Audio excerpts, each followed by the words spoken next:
Well, everyone, it's time for us to go and take a look at the iPhone 8 Plus and see how this particular iPhone holds up in 2025. Now, the thing to keep in mind here is that this is a very interesting phone, right? This was a phone that came out back in 2017. It's definitely a little bit of an older device. It is not the newest device anymore. So let's go and take a look if it's still worth buying in any capacity. If you do want to go and pick up some phones, that I would also recommend buying this year though, links will be down in the description below. You can get them from there and you can help support the channel at the exact same time. Now, starting off with the outside of the iPhone 8 Plus, on the front side of this phone, you are basically still getting a 5.5-inch Retina IPS LCD panel. So this type of panel still looks very good, kind of, for how old it is. The thing to keep in mind here is that it is an IPS LCD display. So this is not supposed to be like an OLED display. It's a phone that's definitely showing its age. It has quite a bit of bezel around it. You have the top bezel, the bottom bezel. You're getting that fingerprint sensor inside of this phone as well. So when you are going through and you're buying a phone like this, like I said, you're definitely going to be noticing that this phone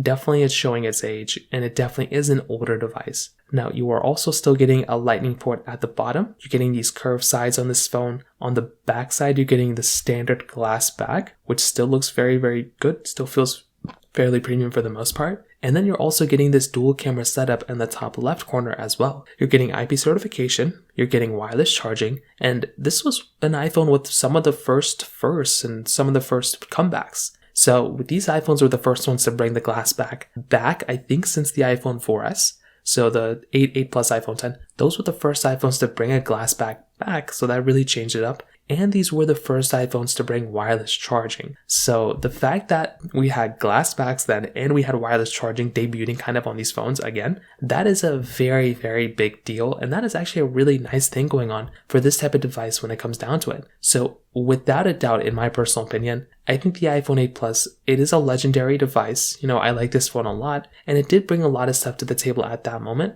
But here's the thing. This phone probably is showing its age in a few ways. And there's a few things that this phone is missing out on that a lot of phones have nowadays. Number one, you're missing out on an OLED display. This phone does not have it. Majority of phones, almost every single phone that comes out nowadays does have it. And you are probably going to be noticing some differences there. On top of that, you're missing out on a higher refresh rate panel and a brightness panel. So this panel is still kind of bright for the most part, but the iPhone 8 Plus does not give you a high refresh rate. It's only 60 Hz. That is somewhat of a downside on this phone as well. And then also it's not that bright. Right, it's just not that bright of a panel, so you're going to be kind of missing out on some things on that side as well. So from that side, when it comes down to it, that kind of covers it up there for the most part. Now, on top of those things, when it comes down to basically the price tag of this phone right now, this phone is basically costing, I would say, about $120 in the used market right now. So this phone definitely is not that expensive of a phone. It's a fairly cheap device when it comes down to it right now. So I think that is kind of an interesting thing kind of going on for this type of device when it comes down to it. So I think, in my personal opinion, right, if you're going to look at a phone, like I said before, this phone is kind of showing its age, in some ways. The price tag, though, it is a really, really nice price tag of a device. Being able to go through and buy a phone like this that's going to be giving you a pretty good price tag, I think is a really nice thing. So personally for me, this in and of itself does kind of give me a thumbs up there. And I do think, like I said before, if I'm going to go through and pick up a phone, that is a really nice thing going on for this type of device when it comes down to it. Now, on top of that, when it comes down to the camera side of things, this phone is basically giving you a dual camera setup on the backside, a 12 megapixel wide, and then a 12 megapixel telephoto lens. And then it's also giving you a 7 megapixel camera on the front side. So here's the thing about this particular phone, right? When this phone first came out, you could probably make the argument that this phone, was a good performing camera, it was great. But year after year after year, we've been seeing how some of these iPhones that basically were only giving you a wide and telephoto lens have started showing their age. Now, having a dedicated telephoto lens is really nice, but to give you some perspective, the iPhone 8 Plus, I think it gave you 2x optical zoom, so it could zoom in basically 10 times on the number at the bottom.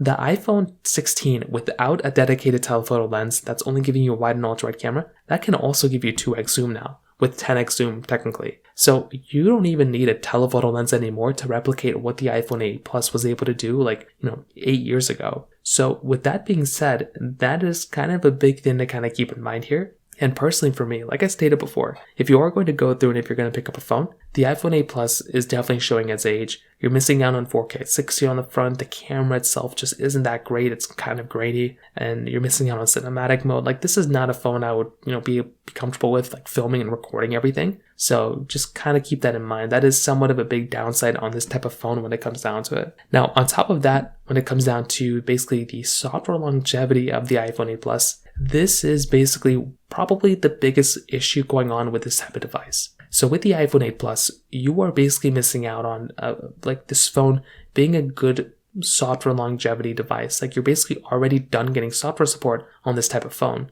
So that is kind of the problem that you're kind of experiencing with this type of phone. Like, you're already done getting software updates. So there's not really a big reason of going through and getting a phone like this at all, because you're already done getting software support. Now, what does that mean? Basically, by the time you buy this phone, you're already going to be missing out on things like, like new features coming out in the future, security updates, everything like that. It's basically already gone. And that is really the big problem going on with this type of phone. That's kind of the issue that I experience when I'm going through, and if I'm going to go through and get a phone like this, that is kind of the problem. So personally for me, this is in and of itself the big issue going on for the iPhone 8 Plus in 2025. The battery size as well, 2,691 mAh battery. That is one of those things with this phone too, which once again kind of shows its age. I think that is kind of the problem here. And I do think if I'm going to go through and like pick up a phone, that is kind of the big problem you're going to be experiencing within this type of device too. So I feel like if I'm going to go through and like pick up a phone, that is essentially going to be the problem with this type of phone, because the battery size is not bad, but the battery life just isn't really that good anymore.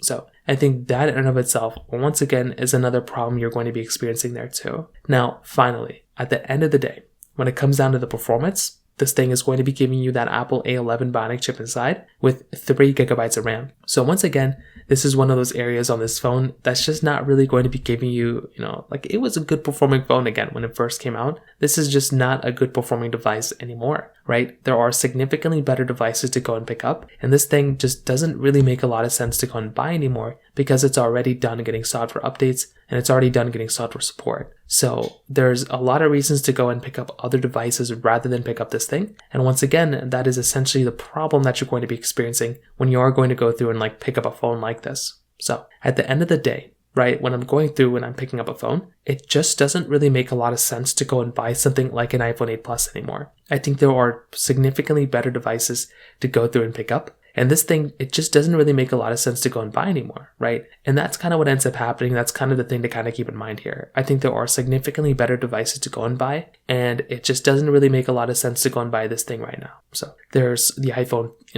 13 that I would recommend buying, the iPhone 13 Pro that I'd recommend buying, even the iPhone 11 Pro, I would probably recommend way more than this thing. So in terms of that kind of covers it up there for the most part. If you have any other thoughts or questions, let me know in the comment section below. Hit the like button, that would mean so much, but definitely hit that subscribe button. More importantly than everything else, I love every single one of you guys. Hopefully I'll catch you guys in the next video. Peace out till then.